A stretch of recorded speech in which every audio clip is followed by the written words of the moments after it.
자, 오늘 수업 속도, 거리와 적분입니다. 자, 우리가 미분할 때요, 어떤 위치, 시간에 대한 위치를 갖다가 미분했을 때 속도가 됐다는 걸 배웠죠, 그죠? 그럼 지금도 똑같아요. 이제는 속도가 주어지고 그걸 적분하면 위치가 나온다라는 개념으로 문제들을 풀겠다는 얘기입니다. 그래서 어떻게 보면 내용은 반대되는 얘기인데요. 자, 하나씩 한번 또 살펴볼게. 자, 가장 먼저 여러분들이 이해해야 될 것이요, 뭐 물리에서도 자주 나오지만 이게 지금, 자, 보시면 수직선 위를 움직이는 점 P의 속도가 주어졌습니다. 이게 주어진 거예요. 이게 뜻하는 게 무슨 뜻이냐면 시간에 대한 속도가 나온다는 얘기야. 그러니까 T에다가 1 넣으면 1초 속도가 나오고요, T에다가 2 넣으면 2초 속도가 나와요. 그런 함수가 주어진 거예요. 그 그래프를 그렸더니 이렇게 됩니다. 자, 이게 속도의 그래프입니다. 이게 시간축이고요. 그럼 물리에서 이런 거 했었죠, 우리가. 몇 초부터 몇 초까지 속도의 그래프로 둘러싸인 부분의 넓이가 이동 거리가 된다. 그런 얘기 많이 했잖아, 그지? 그 넓이가 움직인 거리잖아, 그지? 이렇게 우리는 그냥 많이 외웠었어요. 자, 그 이유가 왜 그러냐면, 자, 간단하게 보시면, 자, 이 면적은 우리가 적분이죠. 적분으로 이 면적을 구했었잖아, 계속. 근데 그 단계가 이렇게 됐었죠.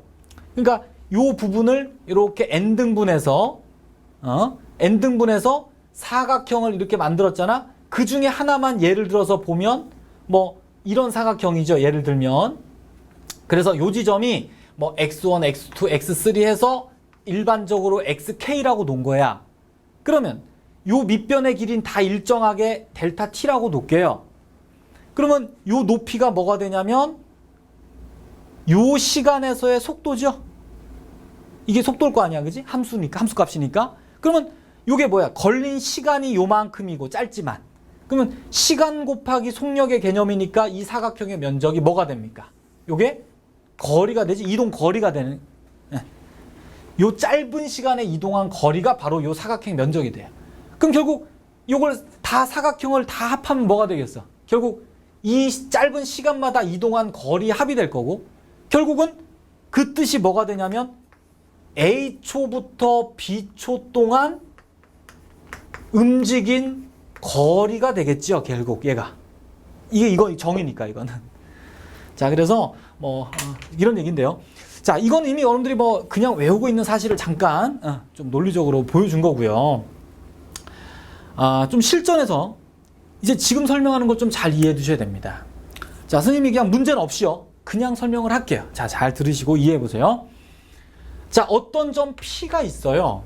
이 P가 수직선 위를 움직입니다. 자, 요런 약속이 많이 돼요. 자, 수직선 위를 움직이는 점이 있는 거야, P가.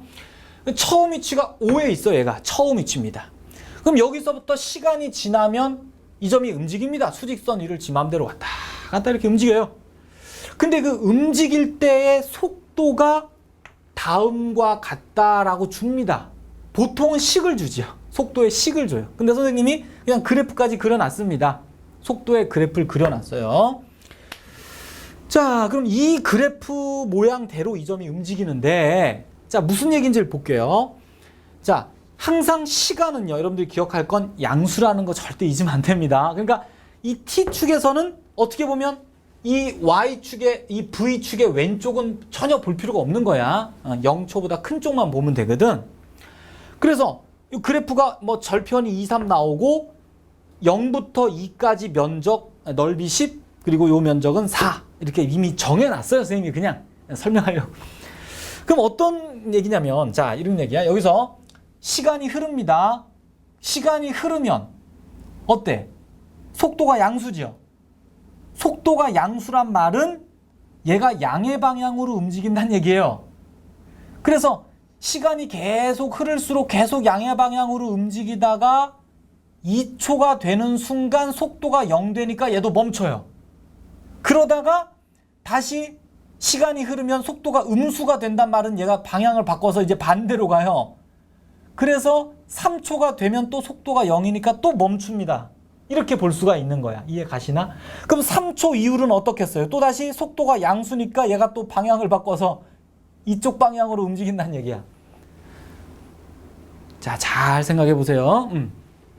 그럼 이것만 이해하면 끝난 거예요. 이것만이. 그럼 결국 자 아까 얘기한 넓이가 10이니까 여기서부터 여기까지 면적이 10이니까 그럼 요까지의 길이가 얼마예요? 움직인 길이가 10이 되겠죠. 그 다음 여기서 음의 방향으로 움직인 거리는 얼마? 여기서부터 여기까지는 넓이가 4니까 4겠죠. 이해 가세요? 결국 10cm를 움직여서 2초가 지나면 멈췄다가 다시 음의 방향으로 4cm를 움직이겠구나. 이런 얘기입니다. 자, 여기서 선생님이 세 가지를 얘기할 텐데요. 출발 후 3초 후 위치의 변화량이라는 말이 있는데요. 이게 무슨 얘기냐면 위치의 변화량. 이 말은 처음 위치에 비해서 3초 후에는 얼마나 위치가 변했냐 이런 얘기입니다. 이 용어 정확히 이해하셔야 돼요. 즉 무슨 얘기냐? 여기서 3초 후 어디 있는 거야? 이렇게 해서 3초 후면 여기 온 거죠, 여기. 그러면 위치가 얼마인데 이 좌표가 얼마야? 처음에 5였으니까 10cm 움직여서 4cm 뒤로 가면 여기는 11이라는 위치가 되겠죠. 이해 가시겠어? 여기가 11이라는 위치가 돼. 좌표가 11이야. 그럼 결국 처음에는 5였는데 나중에 3초 후에 봤더니 좌표가 11 돼 있으니까 위치의 변화량은 6 증가한 거죠.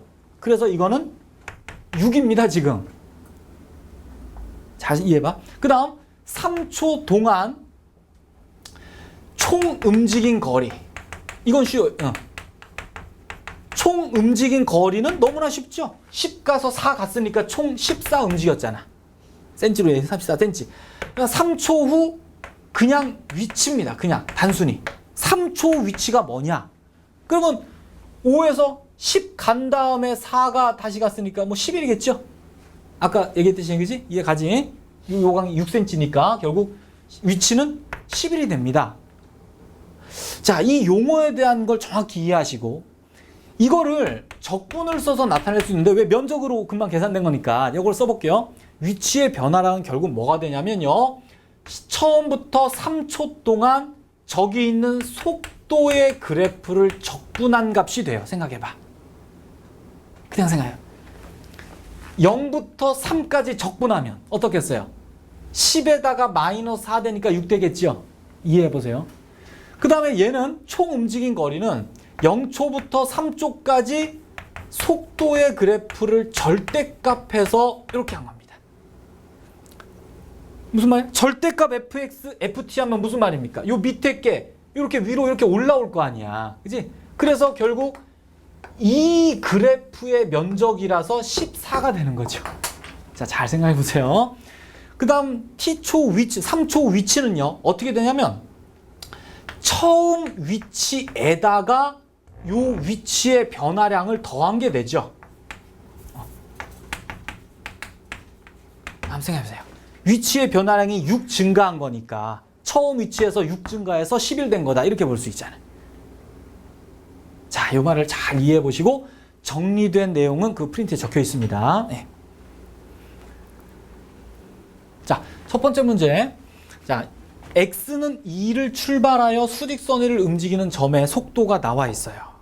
자, 이해 가십니까? 그러니까 뭐 수직선 위에 여기 2라는 좌표가 있어서 여기를 출발해서 시간이 지남에 따라 얘가 왔다 갔다 이렇게 움직이는 거예요. 자, 이런 상태인데 자, 속도가 있어요. 그리고 이걸 구하랍니다.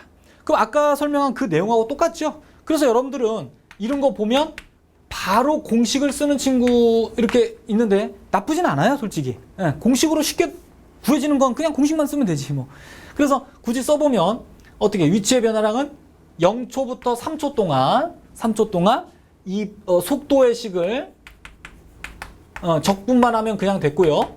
얘는 0초부터 3초 동안 요거 절대값 속도의 요거 계산하면 되고요. 얘는 처음 위치가 2구 거기다가 위치의 변화량을 이렇게 더해주면 되겠습니다. 뭐 계산하면 다 답이 됩니다. 그래서 별 문제는 없는데요. 자, 선생님이 가운데 것만 한번 계산해 볼게요. 자, 이 적분 계산할 때 한번 언급을 했었죠. 절대값이 있는 함수의 적분은 그 그래프를 그려서 그 모양새를 보고 적분하는 게 안전하다고 했습니다. 분명히. 자, 그래서 이것도 요 그래프 한번 그려볼게요. 절대값 그래프 어떻게 되나? 빠르게 그릴까요? 그냥. 자, 포물선이 이렇게 뒤집어졌죠? 뒤집었는데 이렇게 접어 올리니까 이렇게 뭐 이렇게 됩니다. 여기가 2가 되죠. 이게 T축, 이게 V 그래프를 그린 거예요. V축, 그리고 이게 Y는 절대값, 이렇게 써놓을까? 좋아. 이렇게 됩니다. 자, 그러면 요 적분은 적분이 0부터 3까지니까 0부터 3이니까 요까지죠? 그래서 결국은 이 면적을 구하는 게 실제 움직인 거리겠죠. 0초부터 3초까지. 그럼 이 면적 구할 때 어떻게 할까요? 굳이 적분식을 쓰자면 요건데, 요거를 다시 쓰자면 인테그랄 0부터 2까지의 요 함수는 어때? 요게 요 뒤집어진 거니까 그대로 2t-t제곱 여기 될 거고, 플러스 2부터 3까지는 또 따로 해야 되겠죠. 식이 다르니까. 요 식은 지금 위로 벌어진 포물선이니까 반대로 t제곱 마이너스 2t가 되겠지. 이거 마이너스 붙인 거. 요렇게 해서 dt. 그래서 요렇게 계산해야만 면적이 나오겠습니다. 그래서 요게 두 번째 문제의 답이 됩니다. 됐죠? 계산만 하면 되는데, 근데 잘 보시면, 자, 요거 팁으로 바로 이 면적 구한 거 있지. 요 면적은 요거 하면 되는데요. 어서 많이 봤죠, 이거? 그렇지. 아까 말한 이거 2차 곡선과 x축으로 둘러싸인 면적이잖아. 그럼 이거를 이렇게 적분으로 구하지 말고 이 부분만 6분의 공식 쓰면 되겠죠? 6분의 절대값 2차 한계수가 여기 마이너스 1이야. 마이너스 1 곱하기 x절편 차이 2의 세제곱 이렇게 되겠죠. 이런 요 계산인데 요 계산만 따라하면 되겠네요. 자, 이런 것도 팁이라는 거 꼭 기억하세요. 자, 마지막 문제입니다. 자, 두 점 PQ가 있고요. 자, P가 X는 여기 교재 보기 하세요. 교재 보시고 하세요. 0을 출발해서 수직선을 이 속도로 움직이고요. 또 다른 점 Q가 A라는 좌표를 출발해서 이제 이런 속도로 움직인답니다. 그러니까 수직선 위에 하나는 0에 하나는 A에 출발해서 이 위를 수직선을 얘들이 마음껏 움직이고 있어요. 그때 이 점이 세 번을 만나기 위한 A 값의 범위를 정하여라. 이게 문제입니다. 자, 세 번 만난다라는 말을 어떻게 이렇게 만들어주면 좋을까요? 식으로. 만난다. 자, 이 말이 위치가 같다. 이렇게 해석할 수 있겠죠. 어차피 수직선상의 위치가 똑같은 게 만나게 되는 거거든. 그래서 결국 아까 말한 그 위치를 구하면 되는데요. 몇 초 후 만나는지 모르니까 우리는 일반적으로 문자를 써서 t초 후 위치를 구해서 얘가 같겠구나. 이렇게 생각해 주면 되겠습니다. 자, 그러면 t초 후 위치는 아까 공식 그대로 쓸게요. 얘는 처음 위치 플러스 0초부터 t초까지 속도 이렇게 dt 하면은 t초 위치가 되죠. 얘도 마찬가지입니다. 처음 위치 플러스 0초부터 t초까지 적분 dt 이렇게 되죠. 그래서 얘가 같다 이런 얘기입니다. 혹시나 여기가 뭐 t고 여기도 t인 게 좀 걸리는 친구들은 문자가 헷갈리죠. 이 같은 t가 아니란 거 알죠? 헷갈리면 뭐 딴 문자를 쓰든가 이걸 뭐 k초라고 놓고 k로 풀어도 상관없어요. 자, 그러면 이렇게 해서 같아진다 이런 얘기거든. 그럼 얘를 싹 여러분들이 적분해서 정리를 해보세요. 그럼 식이 뭐가 나오냐면 바로 쉽게 쓰면 2t 3승 마이너스 9t 제곱 플러스 12t 마이너스 2a는 0 이렇게 나옵니다. 그럼 결국 어떻게 해석하면 될까? 이제 위치가 같다는 만들었어요. 근데 이게 세 번 만난다를 어떻게 이해하면 돼요? 여기서? 그렇지. 세 번이 만난다는 얘기는 만나는 시간이 세 번 있다는 얘기죠. 그러니까 3초 후에 만나고 뭐 7초 후에 만나고 뭐 10초 후에 만난다 이렇게. 결국 요 방정식이 서로 다른 세 실근을 갖는다는 얘기구나. 이렇게 이해할 수 있으면 되겠죠. 그지? 근데 여기서 분명히 시간 t는 양수니까요. 분명히 여기서 세 실근은 양수겠죠. 양수. 그러니까 세 양의 실근을 갖는다. 이렇게 말하는 게 맞겠다. 정확하게. 됐죠? 자, 요렇게 갖고 문제를 풀면. 그럼 이제 뭐 이건 미분 문제니까 여러분들이 많이 했던 문제예요. 자, 어떻게 하더라? 이렇게 내가 구할 미지수가 이렇게 하나만 혼자 떨어져 있으니까 얘 넘겨버려서 문제를 푸는 게 좋습니다. 이제부터 뭐 미분 문제가 되겠네. 제곱 플러스 12t는 2a 이렇게 되겠습니다. 그래서 이제 요 그래프를 그린다고 생각할게요. 얘를 잠깐 뭐 F 썼구나. 뭐 얘를 Y라고 놓으면 Y 프라임은 6T제곱 마이너스 18T 플러스 12 해서 0 되는 곳이 T는 1하고 2 나오죠? 그래서 그럼 그래프가 어떻게 돼요? 여기가 T축이 되고 극대극소를 갖네요. 모양새 대충 볼까 그냥? 자, 이렇게 해서 여기가 1, 2가 되죠? 그러면 F1은 여기다 1 넣으면 얼마 나옵니까? 5 나오죠. 2 넣으면 해보세요. 4 나옵니다. 4 나와요. 그럼 결국 요 그래프 됐고 2A 그래프는 어때? 그지? 근데 T는 양수니까 실제로 이쪽 그래프는 없는 거죠? 없는 거. 그러면 Y, 2A 그래프가 이렇게 그려지면 서로 다른 세실근 갖게 되네, 그지? 이 그래프가 선생님 좀 잘못 그렸다. 요것만 다시 그릴게. 미안. 자, 극대극소를 너무 높게 잡았다. 그죠? 요게 지금 0을 지나니까 0을 지나면서 이렇게 되겠네. 지금 그림이. 선생님 좀 잘못 그렸어요. 여기가 1초, 여기가 2초가 되고 극대가 5가 나오고 요 극소가 4가 나오네요. 이렇게 되지. 그럼 결국 2A 그래프가 이제 요 중간에 이렇게 그려져야 되니까 됐죠? 그럼 2A가 어디 있어야 돼요? 여기 4부터 5 사이에 이렇게 들어오면 실근이 3개 생기죠? 자, 따라서 A는 이제 2에서 2분의 5 사이가 되겠습니다. 이런 식으로. 자, 뭐 미분하고 좀 이렇게 겹쳐진 문제지만, 자, 이래서 뭐 속도 문제는 아까 선생님이 설명한 그 기본 개념만 제대로 이해하고 있으면요, 식세우는 건 그렇게 어려움이 없습니다. 네, 자, 이렇게 해서 적분 다 끝났고요. 네, 좀 긴 시간이었지만, 네, 좀 어려웠죠. 자, 공식지 외우기 되게 많습니다. 그리고 특히 이 속도 개념은 여러분들 좀 미분하고 같이 연관지어서 공부해 주시기 바래요. 네, 수고하셨습니다.